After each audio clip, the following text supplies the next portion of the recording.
I'm Emily Carter, and I'm 38 years old. 6 months ago, I buried my husband and 2 kids, all by myself while my parents went to my sister's birthday party instead. I called them sobbing, telling them that Daniel, Lily, and Ethan were killed by a drunk driver. What my father said back to me just destroyed what was left of my heart.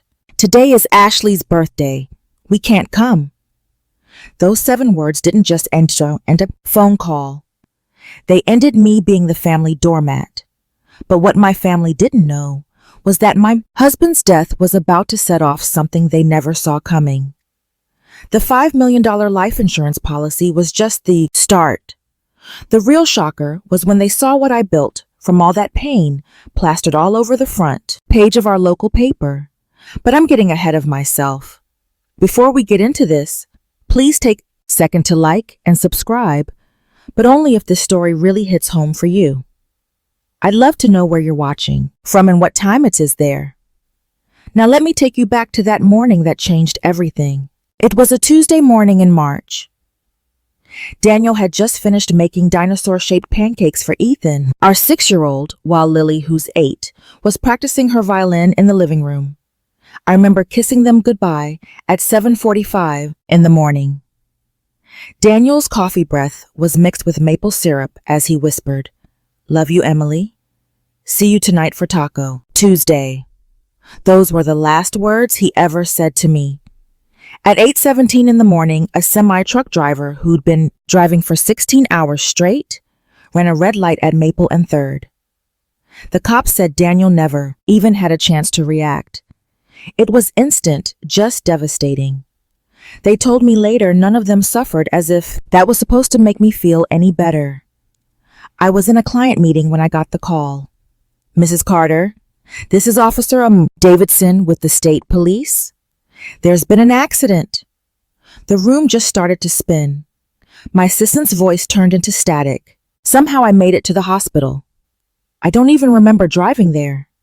The hallway to the morgue felt like it was a mile long, with those awful fluorescent lights buzzing overhead. Having to identify them is something I won't get into. There are some images nobody should ever have to see. I'll just say this. I had to identify them one by one. First Daniel, then Lily, then my baby Ethan. Every time they pulled back a sheet, another piece of me was just ripped away. The officer's words felt so empty. There was nothing they could have done. The drunk driver walked away with just a few scratches. They arrested him right there at the scene. His blood alcohol was 3 times the legal limit at 8 in the morning. I called my parents from the hospital parking lot. My hands were shaking so bad he could hardly hold the phone. Mom answered on the 3rd ring, and I could hear laughing in the background. "Mom," I choked out, "they're gone. Daniel, Lily, Ethan, they're all gone." Silence. Then I heard my father's voice take the phone. "What, do you mean gone?" I tried to explain, sobbing about the accident, the drunk driver, the morgue, and the funeral I now had to plan. His response was so calm, so level. "Emily, today is Ashley's birthday. We've had the country club booked for months. We can't come." But the real nightmare hadn't even started. To really get the full weight of my dad's words, "You gotta understand how our family works. Growing up, I was always the responsible one. The one who never made trouble, never asked for anything. Good daughters don't keep score. Emily," my mom would always say whenever I pointed out how unfair things were. When I was 17, I gave up a full scholarship to Northwestern so Ashley could use my college fund for her gap year in Europe. She had to find herself. My parents said all she found were a lot of parties and came back with nothing but Instagram pics and debt. When Mom had her hip surgery 5 years ago, I took 3 months of unpaid leave to take care of her. Ashley was too busy with her new boyfriend, her 3rd that year. I slept on a cot in my mom's living room, handling her meds, cooking her meals, driving to all her appointments. The day Mom could finally walk on her own, Ashley showed up with flowers and got all the credit for being such a good daughter. My wedding, Ashley, announced she was pregnant at my reception. My promotion to senior partner. That was totally buried under Ashley's latest divorce drama. Every single milestone in my life was just background noise for the Ashley show. Daniel was the only one who saw it. "They've trained you to disappear, honey," he said after one really awful family dinner. I had cooked for 6 hours just for Ashley to show up late with takeout because she forgot I was cooking. "But they're my family," I'd always say back. "Family isn't supposed to make you feel invisible," he'd say, holding me close. Now Daniel was gone. My kids were gone. And my parents couldn't even leave Ashley's birthday party to be with me on the worst day of my life. Good daughters don't keep score. But I had finally started counting. "We can't disappoint her," my father kept saying, like I hadn't just told him his grandchildren were dead. You know how Ashley gets when plans change? In the background, I heard my sister's voice. "Is that Emily? Tell her she better not be calling with some crisis today." "Dad, please," I begged. "I need you. I need Mom. I can't do this by myself. You're strong, Emily. You'll manage. We'll call you tomorrow." The line went dead. I just stared at my phone, sure I'd heard him wrong. My hands were still covered in Ethan's dinosaur Band-Aids from where I'd scraped them when I fell in the hospital parking lot. My children were lying in a morgue, and my parents couldn't even be bothered to leave a birthday party. I called right back. Mom answered this time. "Mom, please. The funeral. Home needs answers. I don't know how to bury my babies." Her voice got all soft and quiet the way it did when she didn't want to upset my dad. "Your dads are right, sweetie. Ashley's been planning this for months. All her friends are here. We can't just leave. My children are dead," I screamed into the phone. A few people in the parking lot turned and stared. "Don't be dramatic, Emily. We'll help you next week. The funeral can wait a few days, can it? The funeral can wait." As if my 6-year-old son and 8-year-old daughter were just appointments that could be rescheduled. As if Daniel wasn't lying on a cold metal table waiting for someone who loved him to say goodbye. His next words will haunt me forever. "Today is your sister's birthday. We can't disappoint her." 20 minutes later, as I sat in my car, trying to even breathe, my phone rang. It was Ashley. "Ugh. Emily, why did you have to call during my party?" Her voice was sharp, like she was blaming me. "You totally killed the vibe. Mom's upset, Dad's annoyed, and all my friends are asking questions." "Ashley," I said, trying to keep my voice steady. "Daniel's dead. Lily's dead. Ethan is dead." "I heard. That's awful." "Really? But did you have to ruin my special day with all your drama? Couldn't this have waited until tomorrow? Your drama. Like I chose this timing. Like I asked some drunk driver to destroy my family on her 35th birthday. "Are you coming to the funeral?" I asked. My voice was just empty. "When is it? Friday?" "Oh, I can't. Brandon and I have concert tickets. They were crazy expensive. The funeral was at St. Mary's Cathedral. Daniel's co-workers filled one whole side. His elderly parents flew in from Seattle, even with their health problems, and they sat in the front row with me. The other side, where my family should have been, was just empty. I stood there all alone between 3 coffins. The smallest one, Ethan's, had dinosaurs painted on it because the funeral director's daughter heard he loved them and painted them on there herself. Lily's had music notes. Daniel's was just simple oak, the kind he always said he wanted. That night, Ashley posted pictures on Facebook from her birthday party. She's laughing, holding champagne, all her friends around her. The caption said, "Best birthday ever. So grateful for everyone who made today special. Blessed birthday, girl. 35 and thriving." 67 likes, 12 comments about how gorgeous she looked, and not one single mention of her dead nephew and niece. "Why did you have to ruin my special day with your drama?" If you've ever felt invisible in your own family, you know this pain is deeper than any words can say. Go ahead and leave a comment. Have you ever had to set boundaries with family that just took you for granted? Your stories help others know they're not alone. And if this hits home for you, please share it with someone who might need to hear that their feelings are valid. Now let me tell you what happened when I finally stopped being the good daughter and started finding out just how much Daniel had actually prepared for this. Even though neither of us ever imagined it would come so soon. The funeral costs hit me right away. 3 caskets, 3 burial plots, the service. The funeral director's kind smile didn't make the $30,000 bill any easier to swallow. I just sat in his office, staring at the list. The smallest casket was somehow the most expensive. We offer payment plans. So impressive, he said, gently. Payment plans. Like I'm going to pay off my children's deaths like a car loan. Our house was mortgaged up to the max. Daniel and I had just redone the kitchen, thinking we'd have decades of family dinners there. My part-time consulting gig barely covered the groceries. Daniel had been the one bringing in the real money, and his income stopped the second that truck hit them. His parents offered what they could, but they're on a fixed income. We have some savings, his mother said, pressing a check into my hand. It was for $5,000, which was probably everything they had. The life insurance company called while I was picking out flowers for Lily's casket. Mrs. Carter, we need to schedule a meeting about your husband's policy. Can't you just mail the paperwork? This is a substantial policy, Mrs. Carter. We prefer to handle these things in person. Substantial. I figured it was enough for the funeral and maybe a couple of mortgage payments. 2 weeks went by.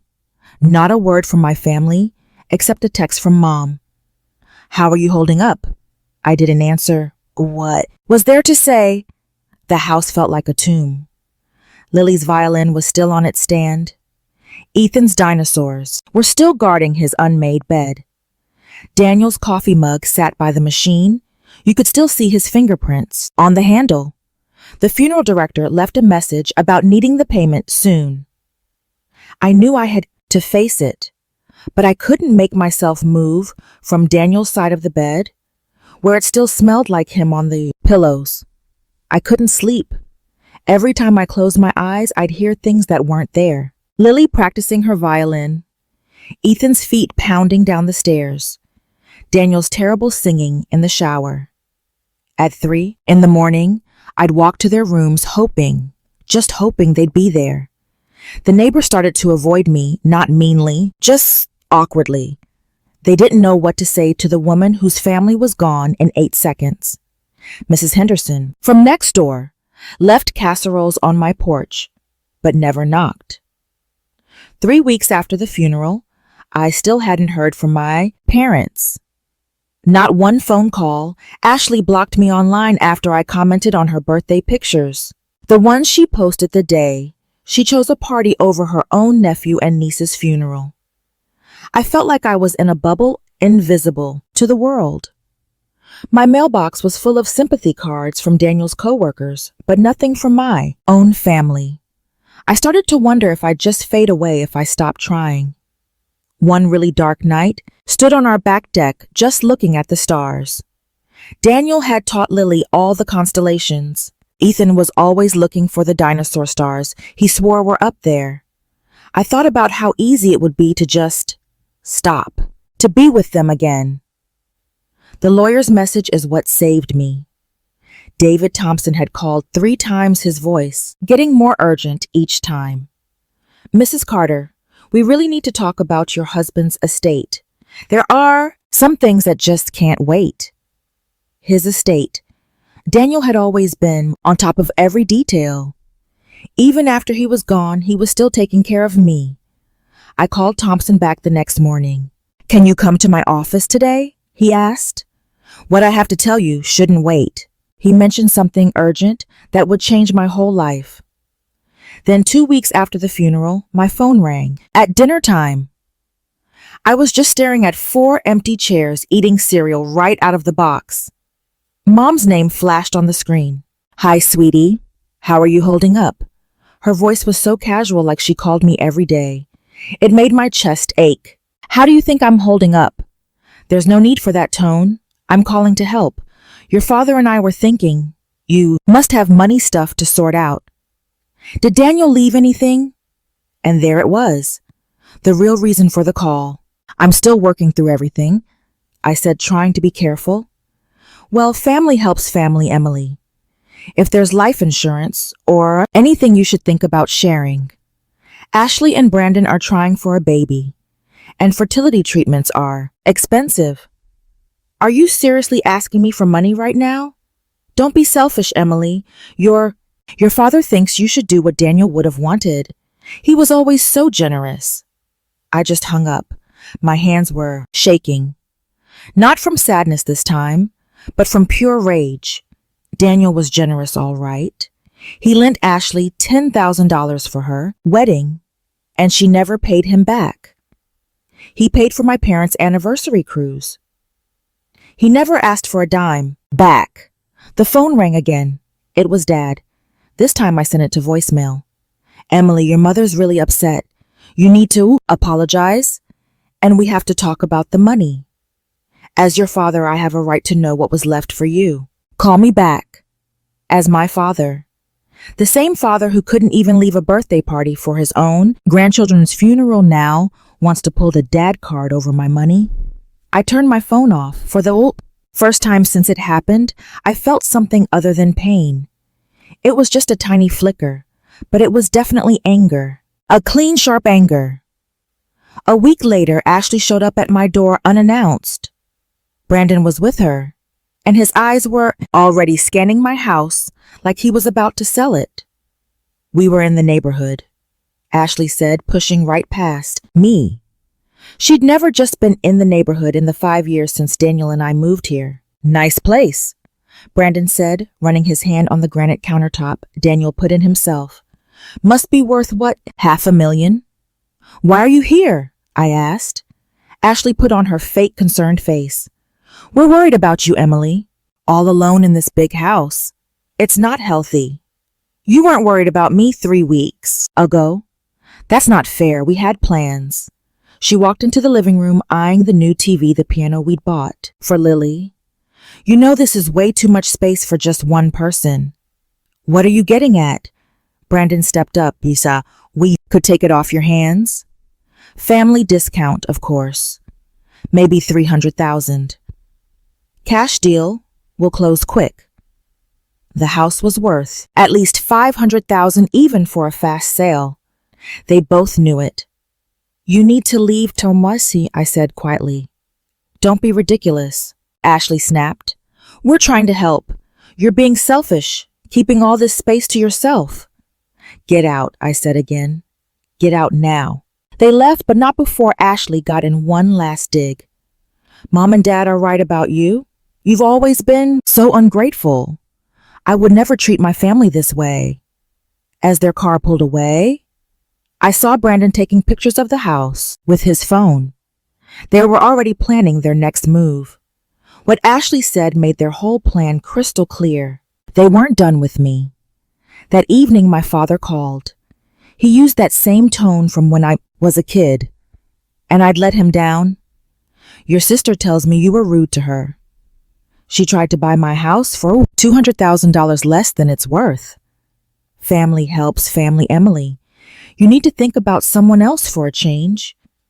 For a change. My voice cracked. I gave my scholarship to Ashley. I took care of Mom after her surgery. I've been helping other people my whole life. Nobody asked you to do those things. You chose to be a martyr. The word hit me like a slap. Martyr. "Ashley needs money for IVF," he continued. "You have a big house. Life insurance is coming. You could help." "Dad, I just buried my children." "That was a month ago, Emily. It's time to move on. Ashley's trying to create a life. You should support that instead of just wallowing." Wallowing? My 6-year-old son was dead and my father called it wallowing. If you don't start putting this family first, we're going to have to rethink our relationship. What relationship? I shot back. You didn't even show up for the funeral. You haven't called. You haven't even asked to get coffee. We have our reasons. You've always been the difficult one, Emily. Ashley would never do this to us. Then go be with Ashley. Is that an ultimatum? No, Dad. I'm just done. If you want to cut me out of your life, then just do it. Then there was just silence.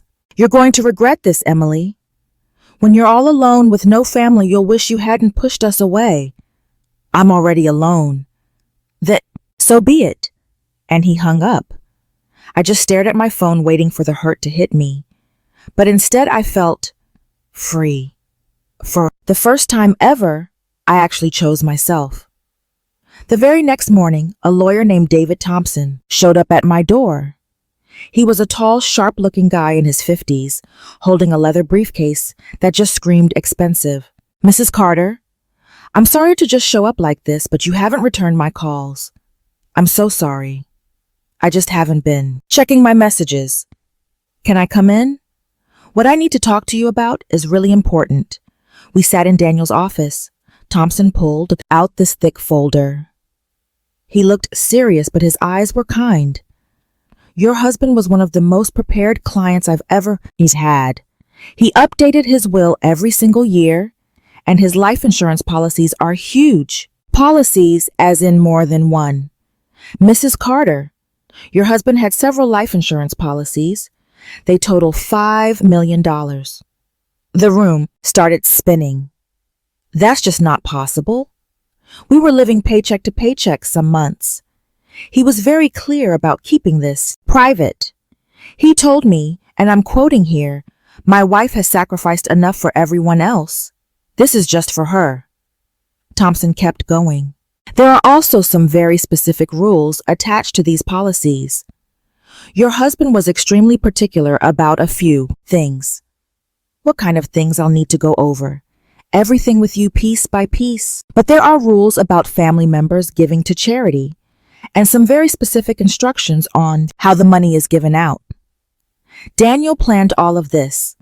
Your husband first came to see me 8 years ago, right after your daughter was born. He said something to me that I've never forgotten. My wife's family doesn't see her worth, but I need to make sure she's protected if anything ever happens to me. Tears just started streaming down my face. Even now, Daniel was still protecting me. There's more, Thompson said as he pulled out another paper. But I think you should read this letter from your husband first. He wrote it 2 years ago with instructions for me to give it to you if, well, your husband was very clear about certain things, Mrs. Carter. A week went by and I got an email from Global Life Insurance. It was from the CEO, Patricia Williams. She wanted to meet with me in person. This is very unusual, her email said, but with the situation and the size of the policy, I want to handle this myself. So I Googled her.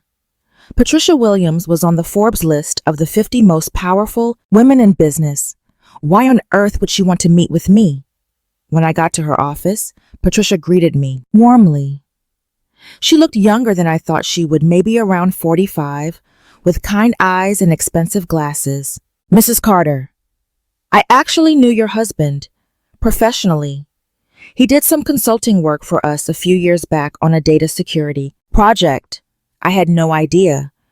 Daniel took on side jobs all the time, but he never really talked about the details. He really impressed everyone here with how he thought of everything. When he set up his life insurance, he made sure to add some pretty unusual rules. Attorney Thompson called them conditions. Your husband knew there might be trouble with your family, so he put things in place to protect you. She pulled out a paper. He also recorded a video message to go with the policy. Do you want to see it? My heart just stopped. Video Daniel's face? His voice? I wasn't sure I could handle it. I'll give you some privacy, Patricia said, setting up a laptop and then leaving the room. Daniel popped up on the screen. He was sitting in what looked like Thompson's office. He was wearing that favorite blue tie of his, the one Lily picked for him for Father's Day. Emily, if you're seeing this, it means I'm gone. I'm so sorry, my love, but I need you to know I took care of everything. Your family can't touch any of this. It's all yours. Use it to build a good life out of all this pain. Mr. Carter was one of our clients who was most prepared, Mrs. Carter. He was always thinking ahead. Sometimes the people who are supposed to have your back are the ones who hurt you the most.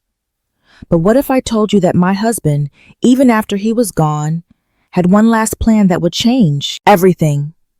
If you want to find out what happened next, you should subscribe and turn on your notifications. And please share in the comments. Have you ever found out someone was protecting you in a way you never even knew your story might help someone else? See how much they're really worth. Let's get back to the day. It all changed the day my family found out exactly what they'd thrown away. It was about 2 months after the funeral when I bumped into Ashley at Whole Foods. I was just grabbing Lily's favorite cereal. I tried to walk away, but then I heard her voice right behind me. Oh my God, everyone. This is that sister I was telling you all about. She was with 3 friends, all holding bottles of wine, looking like they were starting their day drinking early. Ashley's voice was so loud, the one whose husband died and left her loaded while the rest of us can barely get by. People started turning to look. Oh, Mom pulled her kids closer like my grief was something you could catch. It's just so sad, Ashley went on, her voice full of fake pity. She's sitting on millions while her own sister can't even afford IVF. Can you imagine being that selfish? Ashley, stop it, I said really quiet. Oh, look, it speaks. Everyone Emily got $5 million from life insurance. $5 million. And she won't give a single dime to her own family. The whole store went dead silent. Everybody was staring. Some employee was even recording on his phone. My poor parents are just heartbroken. They definitely raised her better than this. The same parents who didn't even show up to the funeral, I asked. My hands were shaking, but my voice was steady. Ashley's face got all red. That's a lie. Tell them the truth, Emily. The truth. You want the truth. You were posting pictures from a birthday party while I was burying my kids alone. She's just out of her mind with grief, Ashley yelled to the crowd. This is why we're thinking about getting her checked out. The store manager walked over with the security guard. Ma'am, I'm going to need you both to... I'm leaving. I said, just leaving my cart there. As I walked by, Ashley grabbed my arm. This is not over. Mom and Dad have lawyers, you know, the store manager, and security finally got there. But it was too late. The damage was done. 3 days later, I got a text from my mom.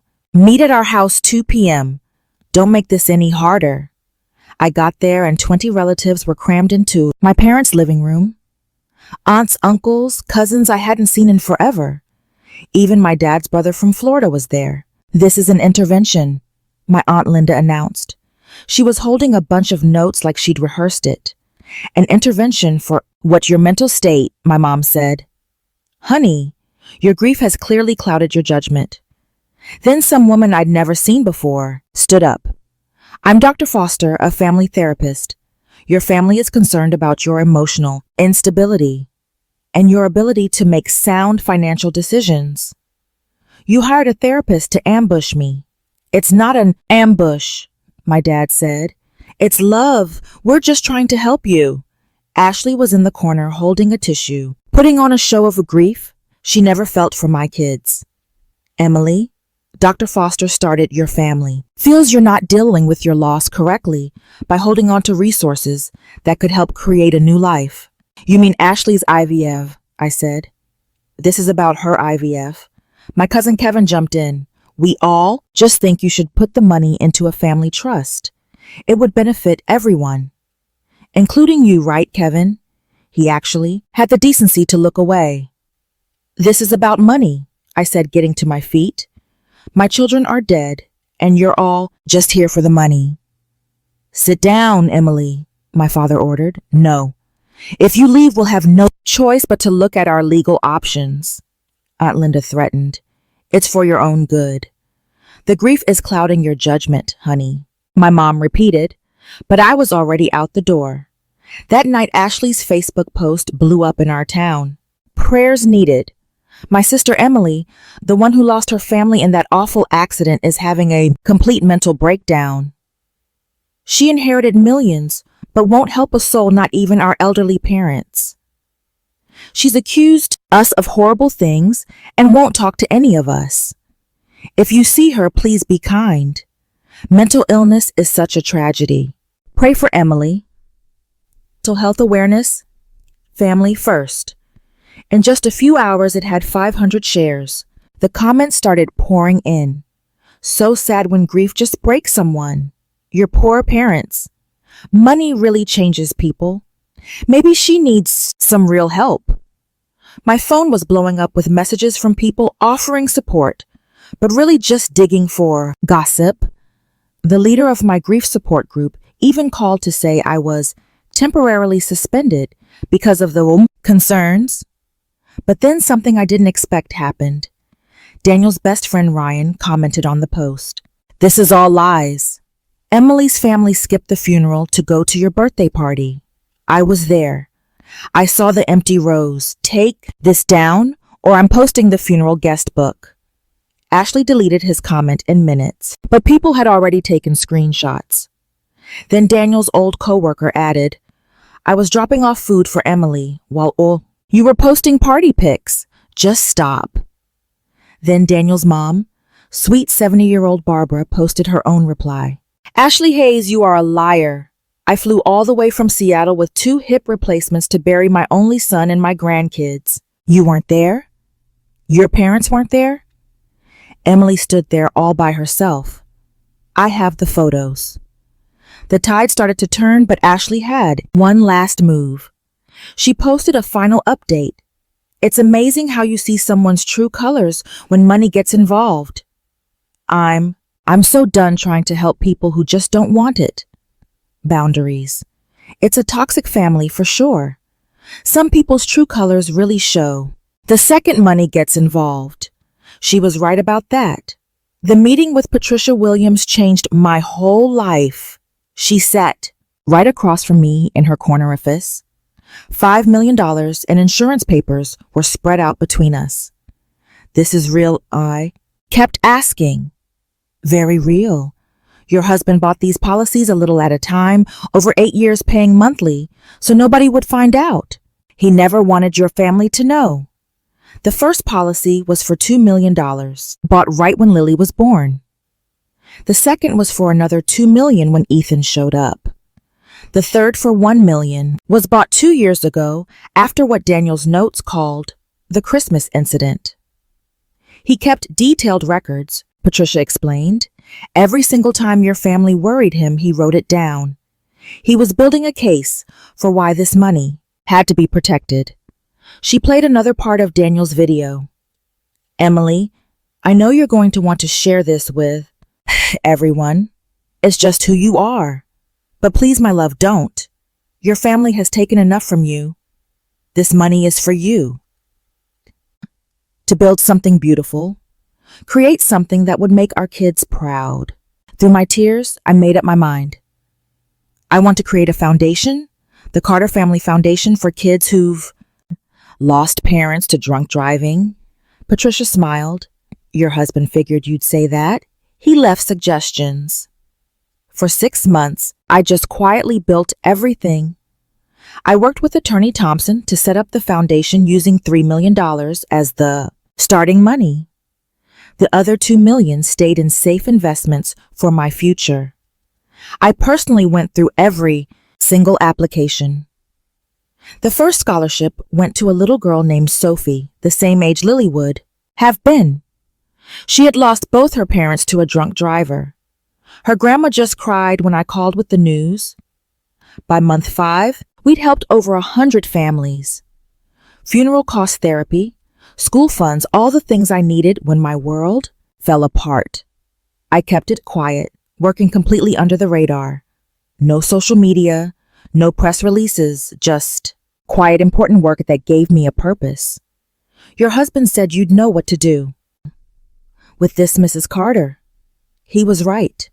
The Carter Family Foundation grew faster than I ever imagined. Attorney Thompson connected me with other philanthropists who had also lost children.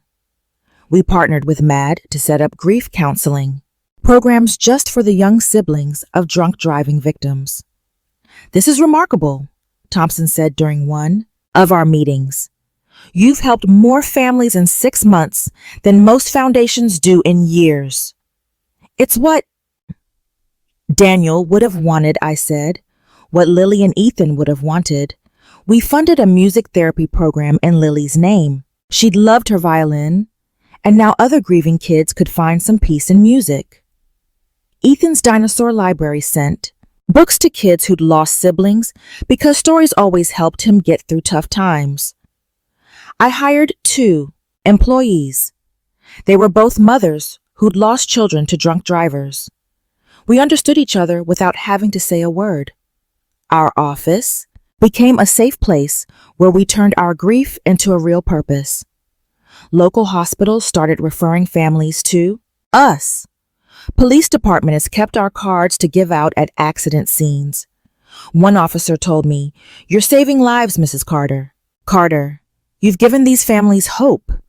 And money started pouring into the foundation from places I never expected. Daniel's company gave $100,000 in his name. His parents, even though they didn't have much, sent a check every month. They always wrote a little note about it being for their grandkids' legacy. But I kept it all to myself. No big announcements, nothing. I just wasn't ready for my family to find out. This was mine, and I didn't want their greed to ruin it. Then a reporter called me. "Mrs. Carter, I'm writing a story about local heroes. Your foundation's helped over 500 families. The town needs to know about this." I told her I wanted to stay anonymous. She said, I get it, but your story could inspire so many people. Just think of all the other families you could reach." I thought about all the parents out there, just like me, feeling alone and totally broken. Maybe she was right. It was time. "One interview," I agreed, "but make it about the foundation, not me. This foundation is their legacy," I told him. "Their love is still here in every family we help." The morning the article came out, I was at the cemetery, putting fresh flowers on their graves. I left my phone in the car on silent. I just wanted one moment of peace before everything blew up. The headline read, "Local Widow Turns Tragedy into Hope. The Carter Family Foundation Helps 500 Families Heal." The article had a photo from our last fundraiser. I was standing there with families we'd helped, all of us wearing pins with Lily and Ethan's pictures. The reporter really did her homework. She wrote about the foundation's work, but also the story behind it. The drunk driver, the 3 caskets, the woman who stood alone at the funeral and decided to turn her pain into a purpose. She'd even talked to some of the families we helped. Sophie's grandmother was quoted saying, "Emily Carter saved us. When everyone else just saw another tragedy, she saw a little girl who needed hope." The last paragraph mentioned the $5 million insurance policy that paid for everything. It called me an entrepreneur of the heart and said I'd been named Philanthropist of the Year by the State Charity Commission. By 8 a.m., my phone was blowing up. 47 missed calls from my dad, 83 texts from Ashley. My mom had left 12 voicemails. Ashley's first text was, "OMG, Emily, why didn't you tell us?" The second one said, "We're so proud of you." The third, "Call me right now." The next 80 or so were just a mix of demands, guilt trips, and this sudden fake affection. Then I listened to my dad's voicemail. "Emily, it's your father. We need to talk about the foundation right away. As your family, we should have seats on the board. Call me back." My mom's messages just got more and more frantic. "Sweetie, all the neighbors are talking about the article. Why didn't you tell us we could have helped? We're your parents." Then, of course, came the Facebook posts. Ashley, shared the article with this long post about her amazing sister and how our family always supports each other. Yeah, right. A local widow was helping hundreds and her own family had no idea. It wasn't long before my parents were at my door. I just watched them on the security camera ringing the doorbell over and over. "Emily, we know you're in there," Dad shouted. "Open this door." Then my mom started crying, fake tears.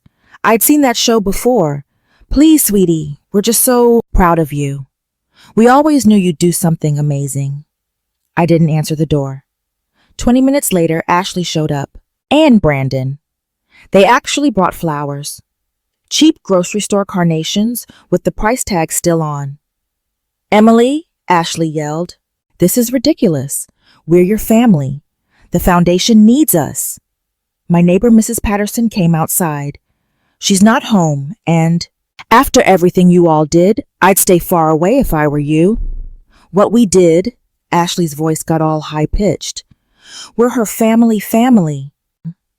Doesn't skip a funeral to go to a birthday party," Mrs. Henderson shot back. She'd been there. She'd seen it all. They just stood there for 3 hours. Dad even called the police, saying I was having a mental breakdown. Officer Miller showed up, the very same officer who told me about the accident. "Mr. Hayes, your daughter doesn't have to open her door. Please get off the property." "We're worried about her mental state," Mom insisted. "I talked to Mrs. Carter yesterday about security for the foundation. She seemed perfectly fine. Now you need to leave or I'll charge you with trespassing." They left, but not before Ashley screamed loud enough for the whole neighborhood to hear. "We always knew you'd do great things, sweetie. We're here when you're ready to share your success with your family." The next morning, a letter from their lawyers showed up. They were demanding a family meeting to talk about their rightful place in the foundation. "We always knew you'd do great things, sweetie." Yeah, right. Not long after, they called me selfish for not sharing. Attorney Thompson's office had never felt safer. The whole crew was in the conference room. My parents, Ashley and Brandon there, lawyer Thompson, and me. "Thanks for coming, everyone," Thompson started. "Mr. Carter saw this meeting coming." "What do you mean saw it coming?" Dad snapped. Thompson just pulled out a sealed envelope. "Mr. Carter left some very specific instructions to be opened if certain things happened. The article getting published and you all being here checks those boxes." He tore open the envelope and started reading Daniel's letter. "To the Hayes family. If you're hearing this, it means you found out about Emily's inheritance and are trying to get a piece of it. Let me be perfectly clear. You have no legal or moral right to a single cent." Mom gasped. Ashley's face turned bright red. "I documented every single instance of how you treated my wife. The birthday parties you chose over her accomplishments. The money you borrowed and never paid back, the emotional manipulation you called family duty." Thompson then pulled out a folder. "Mr. Carter hired a private investigator to document your behavior. We have it all." "This is insane," Ashley shouted. Thompson just kept reading. "If you abandoned Emily during the funeral, which I'm sure you did, you gave up any right to sympathy or support. The foundation's bylaws specifically cut out anyone who didn't attend the funeral of Lily, Ethan, and myself." "How could he know?" Dad started to say. "There's more," Thompson interrupted. He pressed play on a laptop. The funeral video came up on the screen. The camera panned over the empty family section, zooming in on 3 little nameplates. "Reserved for William Hayes. Reserved for Margaret Hayes. Reserved for Ashley Hayes Morrison." The timestamp showed the exact time of the service. Those empty seats said more than any words ever could. Then Daniel's face appeared on the screen. My breath caught in my throat. He was wearing the shirt Lily had picked out for him. His birthday in what looked like Thompson's office. "Hello, William, Linda, and Ashley. If you're watching this, you've just proved you're exactly who I thought you were." Ashley tried to talk, but Thompson raised his hand to stop her. I've watched you tear Emily down for 15 years. I've got a record of every nasty comment, every little game, every time you made her feel like nothing. She never got it. She just loved you too much. But I saw everything. Daniel held up a stack of papers. These are receipts. The $10,000 you borrowed for Ashley's wedding and never paid back. The $5,000 for William's business that went bust. The vacation we paid for. In total, that's $37,000 over 8 years. My dad's face went pale. But here's the kicker. I had our whole funeral professionally filmed from multiple angles. If you weren't there, and I'm betting you weren't, it's all on tape time-stamped, and you can't argue with it. The video cut to the funeral. The priest's voice was clear. We gathered to remember Daniel Lilly and Ethan Carter. The camera showed every empty chair, all the family that wasn't there. Emily, Daniel's voice cut in. If your family is hearing this, they're just here for the money. Don't give them a dime. They had their chance to be family when it mattered. Then he dropped the bomb. To the Hayes family, every major charity in the state has been told about how you've behaved. The proof has been sent to the foundation's board. If you even try to associate yourselves with the Carter Family Foundation, we will immediately make this video public. Ashley was crying now, and for once the tears looked real. But that's not all, Thompson said, taking out another document. The Whole Foods video went viral in a few days. Someone had mixed it with photos from Ashley's birthday party. It was a split screen of her celebrating while the funeral's date and time was displayed at the bottom. The caption said, "This woman partied while her sister buried 2 children. Now she wants the inheritance, money." Ashley's job fired her within a week. The official reason was some corporate nonsense, but everybody knew why. Her clients had seen the video. Brandon's partners backed out of their deal. "Well, can't have our names tied to this," one of them wrote on LinkedIn for everyone to see. His reputation was shot. Dad's seat on the church board was gone overnight. The pastor called him directly. "William, the church members have lost all faith in your moral character." The same church where he'd gone on about family values for 20 years. Mom's charity group kicked her out of their yearly gala. Her invitation was taken back with a blunt note. "Given what's come out, it would be inappropriate for you to attend." Her social status, which she'd spent decades building, was gone in a flash. Their neighbors stopped talking to them. The country club canceled their membership. Even our own relatives started keeping their distance. "We didn't know," my aunt posted on Facebook. "If we'd known they skipped the funeral, we never would have been part of that intervention." The local news ran with the story. Family greed exposed. How a woman's tragedy showed her family's true colors. They interviewed Mrs. Henderson Ryan, and 3 families our foundation had helped. But the biggest hit was yet to come, from Ashley's own friend who was at Whole Foods. She posted, "I was there." Ashley was laughing about what my family went through. It was sick. I can't believe I ever called her my friend. What goes around comes around. It might not be fast, but it always happens. I said no to every interview. When reporters called, I just told them. The foundation's work speaks for itself. No comments on my family. No public statements about the drama. I just stayed quiet. The foundation just kept growing. We moved into 3 more states, helping thousands of families. We tracked every dollar, vetted every family, and honored every story. For Christmas, I sent cards to my parents and Ashley.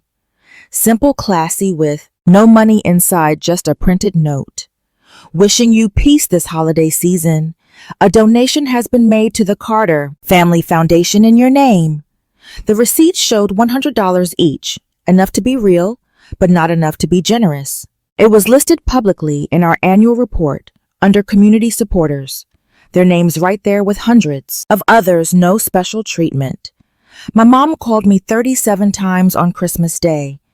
I didn't answer. 3 months. Later, I heard from Mrs. Henderson that Ashley was pregnant. After everything, I still felt a little spark of happiness for the new life.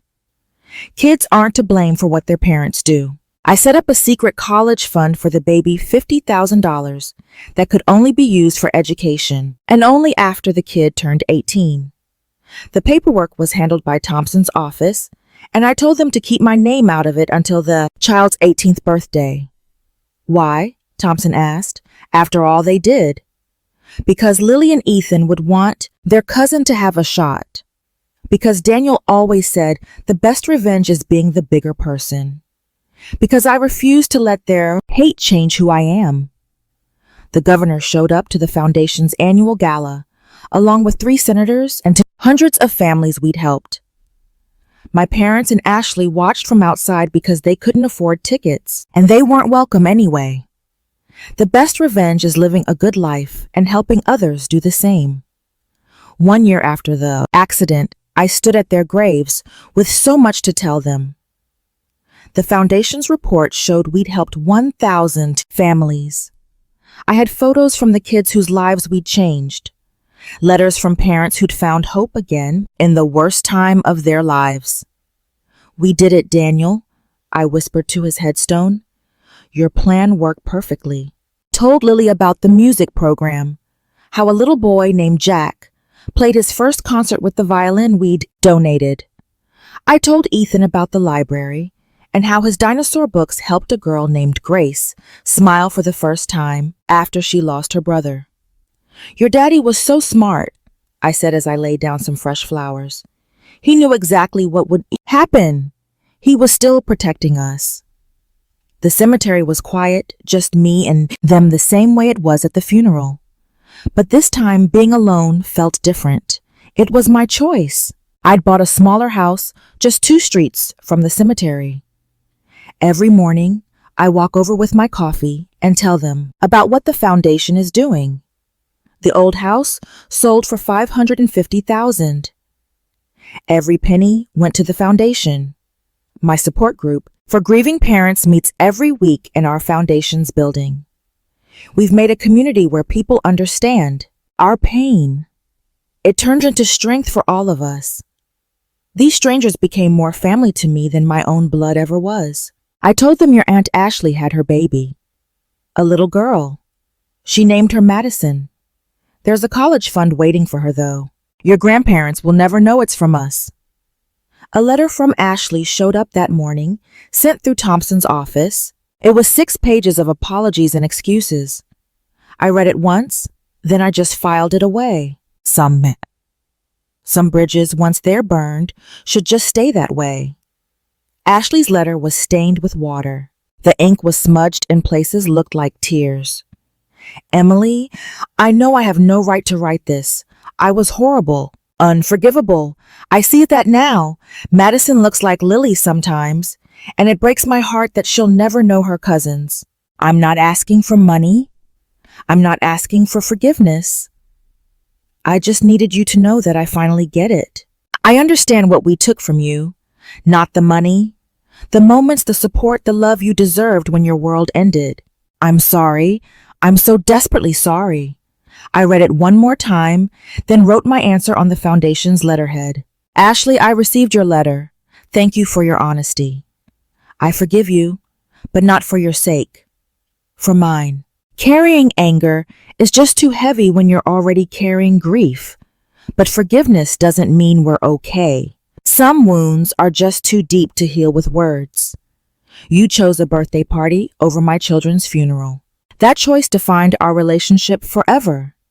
I wish you well with Madison. She's innocent in all of this. Love her the way you couldn't love Lily and Ethan. Be there for her in ways you weren't for them. This is the last time we'll communicate. Please respect this boundary, Emily. I put in a photo of Lily and Ethan, too. It was from their last Christmas. Their faces were so bright and happy. On the back, I wrote, "For Madison, so she knows they existed." Thompson mailed it that afternoon. He promised me no reply would ever get through.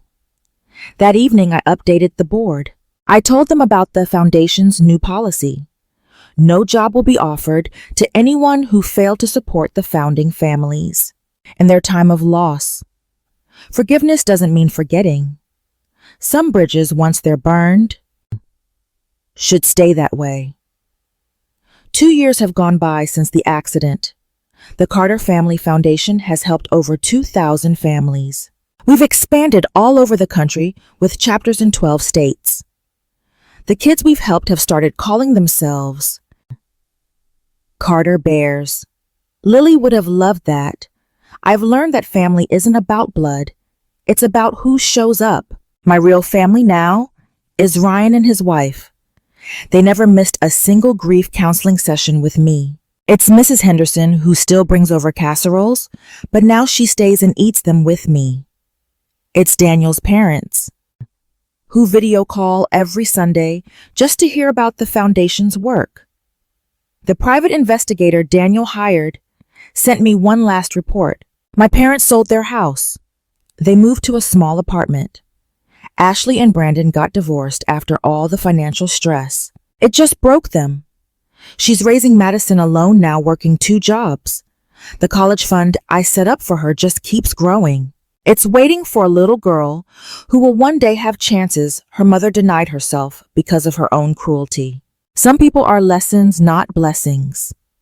My parents taught me that love shouldn't have conditions. Ashley taught me that too.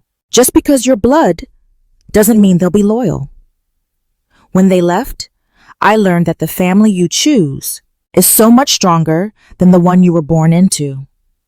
But Daniel, Lily, and Ethan, they taught me that real love doesn't just stop when someone's gone.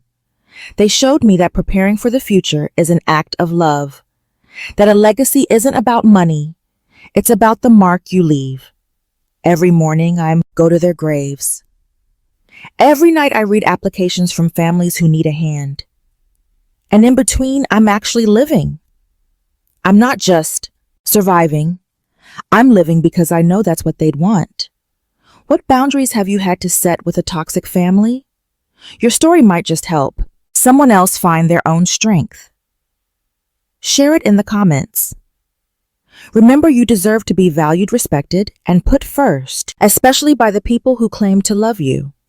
Thanks for sticking with me on this tough but important journey. If this story really hit home, please like and subscribe for more stories about being resilient and setting healthy boundaries. Share this with someone who needs to hear that it's okay to choose peace over a toxic relationship, even if it's with family. Drop a comment below with your own experiences setting boundaries. Your courage might just inspire somebody else to take their life back.